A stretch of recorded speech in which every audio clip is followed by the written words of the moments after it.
안녕하십니까. 복음냉장고 손용재 목사입니다. 여기 복음냉장고에 오셔서 마음껏 꺼내 가져가시기 바랍니다. 오늘은 욥이 고난받는 죄는 무엇인가, 욥기서 31장 6절에 있는 말씀을 우리가 가지고 공부하도록 하겠습니다. 욥 같은 의인이 왜 고난을 받아야 합니까? 이 문제에 대해서 여러분 생각해 보셨습니까? 욥기서 31장 6절까지 욥은 자기가 고난 당한 이유를 모르고 있습니다. 많은 성경을 읽는 독자들이 욥이 당한 죄에 대해서 잘 모르고 있습니다. 문제는 여기에 있습니다. 욥이 하나님께 자신의 정직함을 아시기를 원했습니다. 나의 정직함을 아시기를 원하나이다, 이렇게 하나님 앞에 욥이 아뢰죠. 그 말 속에는 욥이 고난 당한 이유를 욥이 스스로 알 수 없다는 이야기입니다. 어떻게 이야기했습니까? 하나님의 의의 저울에 달려지기를 원했습니다. 대단하죠? 욥이 의의 저울에 달려지기를 원했다. 욥은 자신의 죄를 모르고 있다는 뜻입니다.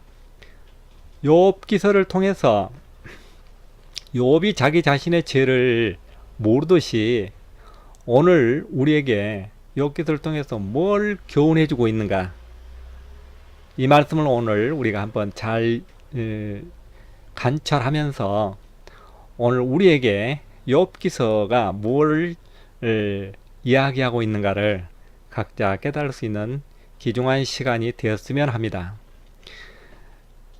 욥이 자기 죄를 모르듯이 우리도 우리의 죄를 모르고 살 수가 있습니다. 우리의 죄를 모른다라고 하는 것은 굉장히 중요한 일입니다. 요한일서 5장에 보면은 16절에 보면은 죄에 대해서 이야기하고 있습니다. 사망에 이르는 죄와 사망에 이르지 않는 죄가 있습니다. 사망에 이르는 죄, 사망에 이르지 않는 죄, 죄에 대해서는 또 다시 한번 이야기할 수 있는 기회가 있겠습니다. 이 죄에 대해서 잘 모르면 심각한 문제에 이르게 됩니다. 우리 예수 믿고 구원 얻어야 될 사람들이 이 죄에 대해서 잘 모르게 되면 염려하고 의심하게 되고 확신이 없어집니다. 사망에 이르는 죄는, 사망에 이르는 죄, 예수를 믿지 아니하며, 요한복음 16장 9절에 기록되어 있고요. 사망에 이르지 않는 죄는 율법적인 행위의 죄입니다. 하나님은 욥의 죄가 무엇이며 어떻게 지적하셨습니까? 욥은 당대에 순전하고 정직한 자입니다. 하나님을 경외하고 악에서 떠난 자라고 욥기서 1장에 기록하고 있습니다. 이런 자가 어떻게 죄가 있냐, 본인도 모르고 있는 죄에 대해서 하나님은 지적하고 있습니다. 욥기서 40장 8절에 하나님은 욥에게 불의한 자라고 말씀하고 계십니다. 불의한 자. 욥이 의롭게 살았는데 욥이 고난을 지금 당하고 있지 않습니까? 그런데 의롭게 산 욥에게 고난을 당하게 하나님께서 하신다면 이것은 문제가 있는 상황이 됩니다. 하나님은 욥을 지금 심판하고 계신다. 의롭다 함으로 내 심판을 패하려느냐, 하나님께서 이렇게 욥에게 이야기하고 있습니다. 욥이 하나님 의의 저울에 자신을 달아보라고 하니까, 달려지기를 원하니까 하나님께서는 너를 내가 지금 심판하고 있다. 네가 의롭다 함으로 나를 불의하다 하느냐, 이렇게 하나님은 분명히 말씀하고 있습니다. 어디서요? 욥기서 40장 8절에요. 욥은 결론적으로 불의한 자이기 때문에 심판을 받고 있습니다. 고난을 당하고 있습니다. 오늘 우리가 이 사실을 정확하게 알아야 될 문제입니다. 욥은 스스로 자신을 의롭게 말하고 있습니다. 욥은 이렇게 이야기합니다. 내 일은 의롭다. 내 혀에 불의한 것이 없다. 죽기 전에 순결함을 버리지 않겠다. 어찌 처녀에게 주목하랴. 의로 옷을 삼아 입었다. 욥은 이렇게 당당하게 말하고 있습니다. 욥은 이렇게 살려고 노력했던 것은 분명한 것 같습니다. 욥이 자신이 스스로 알 수 없는 죄는 무엇입니까? 욥기서 31장 23절에 보면 하나님의 재앙을 두려워하고 있습니다. 재앙을 두려워하고 있죠. 그 다음에 더 중요한 것은 욥기서 3장 25절에 보면 두려워하던 것이 내게 임하고 무서워하던 것이 내게 미쳤구나. 욥이 이렇게 이야기하고 있습니다. 욥은 어떤 사람이었습니까? 욥은 의복이 없어 죽게 된 자에게나 빈궁한 자들에게 덮을 것이 없어 떨고 있는 자들에게 그는 양털로 그 몸을 덮게 입혀서 그 다음에 어떻게 합니까? 자신을 위하여 복을 빌게 했습니다. 욥기서 31장 21절에 있는 말씀입니다. 여기서 무슨 문제가 발견됩니까? 욥에게 문제가 없습니까? 무엇입니까? 욥은 굉장히 큰 문제가 여기서 발견됩니다.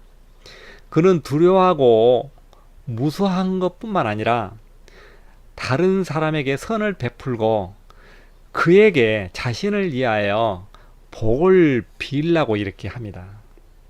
문제 아닙니까? 욥이 무서워하고 두려워하고 있는데 성경은 어떻게 말하고 있습니까? 디모데후서 1장 7절에 보면은 두려워하는 것은 하나님이 주신 마음이 아니다, 이렇게 기록되어 있습니다. 사랑 안에는 두려움이 없고 두려움에는 형벌이 따른다. 요한일서 4장 18절에 있는 말씀입니다. 무서워하는 종의 영을 받지 말라. 무서워하는 것은 종이 주는 것이다라는 뜻입니다. 로마서 8장 15절. 그래서 종은 결국 어떻게 됩니까? 우리가 잘 아는 대로 이스마엘은 쫓겨나고 말았습니다. 이스마엘처럼 쫓겨난다는 뜻입니다. 이스마엘은 누굽니까? 아브라함의 아들입니다. 분명히 아들입니다. 그런데 그는 그의 어머니 하갈과 함께 왜 쫓겨나야 합니까? 그는 아브라함의 유업을 이을 신분상 약속의 자녀가 아니기 때문입니다. 성경은 우리에게 종과 아들의 신분에 대해서 극명하게 나누어지는 것을 우리에게 말씀하고 있습니다. 종에서 난 아들은 쫓겨난다.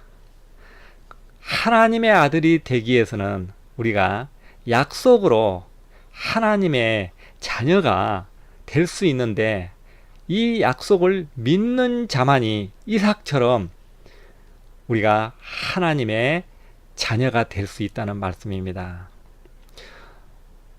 욥은 하나님과 관계가 어떤 상태입니까? 아버지와 아들 관계 맞습니까? 주인과 종의 관계로 볼 수 있습니다.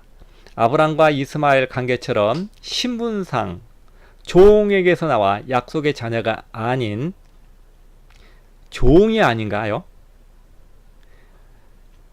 욥은 본인의 무지로 지은 죄를 회개했습니다. 무슨 죄입니까? 무서워하는 죄, 두려워하는 죄, 조건적인 선행. 하나님은 욥에게 조건 없이 복을 주시는데 욥은 복을 얻기 위해서 선한 행동을 하고 있는 것을 우리들이 알 수 있습니다. 욥의 회개는 구체적으로 이렇게 이야기합니다. 무지한 말로 이치를 가리운 자, 자신을 이야기하고 있죠. 스스로 깨달을 수 없는 일을 말하고 있었습니다. 알 수 없고 헤아리기 어려운 일. 그러니까 우리가 살아가면서 내가 내 자신을, 내가 하는 일을 잘 알 수 있으면 좋은데 무지로 이치를 깨달을 수 없고, 그 다음에 헤아리기 어렵고 어려운 일들이 많습니다. 그래서 욥은 이렇게 얘기합니다. 귀로만 듣던 내가 눈으로 배움나이다. 욥에 대하여 우리가 잘못 알면 어떤 일이 벌어질 수 있습니까? 욥이 고난을 당할 때까지 그는 자기가 자기 죄를 모른 것처럼 우리들도 우리에게 고난이 연속되고 있는데 우리가 우리를 깨닫지 못하면 그 고난은 연속될 수 있다고 하는 것을 우리에게 보여주고 있습니다. 욥기서를 통해서 우리에게 주는 교훈은 두려워하는 것과 무서워하는 것은 큰 죄라는 것입니다. 죄. 세상에 의인은 한 사람도 없습니다. 한 사람도 없습니다. 우리 모두가 다 그리스도로 옷을 입어야만 합니다. 로마 4장 2절에 보면 아브람도 행위로는 의가 없다고 기록하고 있습니다. 바울도 선을 원함은 있으나 행한 것은 없다고 로마서 7장 14절에 말하고 있습니다. 우리가 잘 아는 야고보도 자신을 포함하여 사람은 율법을 다 지킬 수 없다라고 야고보서 2장 10절에 말하고 있습니다. 동방의 의인인 욥도 죄 때문에 고난을 받고 있음을 우리가 욥기서를 통해서 잘 알고 있습니다. 욥도 회개하고 있는 것을 우리가 오늘 잘 공부하고 있습니다. 그래서 선을 통하여 의인이 되기란 얼마나 어려운가, 이 욥기서를 통해서 우리에게 보여주고 있습니다. 고넬료를 통해서 우리에게 또 보여주지요. 선을 통해서 우리가 의인 되기란 얼마나 어려운가,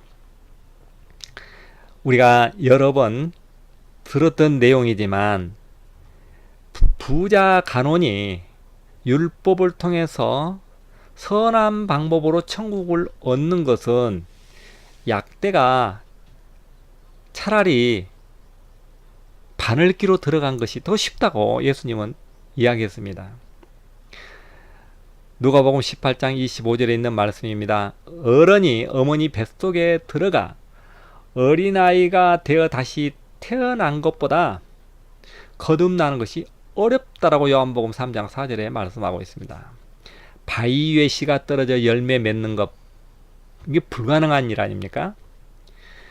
이와 같이 선을 행해서 구원을 얻는다고 하는 것은, 천국을 얻는다고 하는 것은 결과적으로 불가능하다고 하는 것을 우리에게 말해주고 있습니다.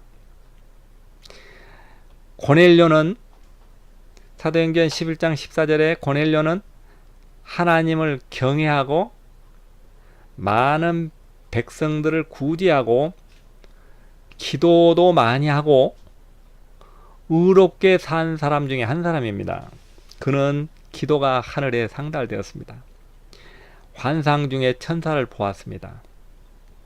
그러니까 구제하고 기도하고 의롭게 살고 천사와 대화할 정도면 이 땅에서 완벽하게 사는 사람 아닙니까? 그런데 사도행전 11장 14절에 천사가 나타나서 고넬료에게 시몬 베드로를 청하라. 시몬 베드로를 청하라. 왜 청하라고 하십니까? 왜 청하라고 합니까? 천사가 그가 너와 내 온 집에 구원 얻을 말씀을 내게 이르리라. 그러니까 고넬료와 같은 이런 의인에게도 지금 구원 밖에 있다는 이야기입니다. 그의 행위와 기도나 구제나 의롭게 사는 모든 문제가 구원 얻을 수 있는 상황은 아니라는 겁니다. 그러니까 고넬료처럼 또 욥처럼 또 누구처럼 이렇게 의롭게 살아도 천국을 얻을 수 있는 의인은 한 사람도 없다는 것입니다. 베드로가 사도행전 10장 43절에 고넬료에게 그 가족들에게 설교한 내용이 뭡니까? 설교한 내용. 예수 이름을 힘입어 죄 사함을 얻는다는 말씀을 설교했습니다. 사도행전 10장 43절에 나와 있습니다. 그때 11장 18절에 보면 생명을 얻는 회개가 이루어졌습니다. 그래서 우리가 생명을 얻는 회개가 이루어지기 위해서는 예수 이름 외에는 어떠한 방법도 이 세상에 없다라고 우리에게 못 받고 있습니다. 고넬료는 율법적으로 그렇게 의롭게 살았습니다. 구제도 많이 하고 기도하는 사람이고 그가 은사가 있어 천사와 대화하고 완벽한 고넬료이지만 그는 베드로를 만나지 않았으면 생명을 얻게 하는 베드로를 초청하지 않았으면 그는 구원 얻지 못함을 우리에게 오늘 알려주고 있습니다. 예수 이름으로 구원 얻는다. 예수 이름, 예수 생명을 가진 자만이 생명을 얻게 합니다. 아브라함도 바울도 야고보도 욥도 고넬료도 세상 어느 누구도 자기 의로는 구원 얻을 수 없다고 말하고 있습니다. 오직 예수로만 구원 얻습니다. 더 궁금한 부분이 많이 있으시겠지만 앞으로 복음냉장고 채널에 오셔서 다양한 복음을 전해 드리고 있으니 계속해서 시청해 주시기 바랍니다. 할렐루야!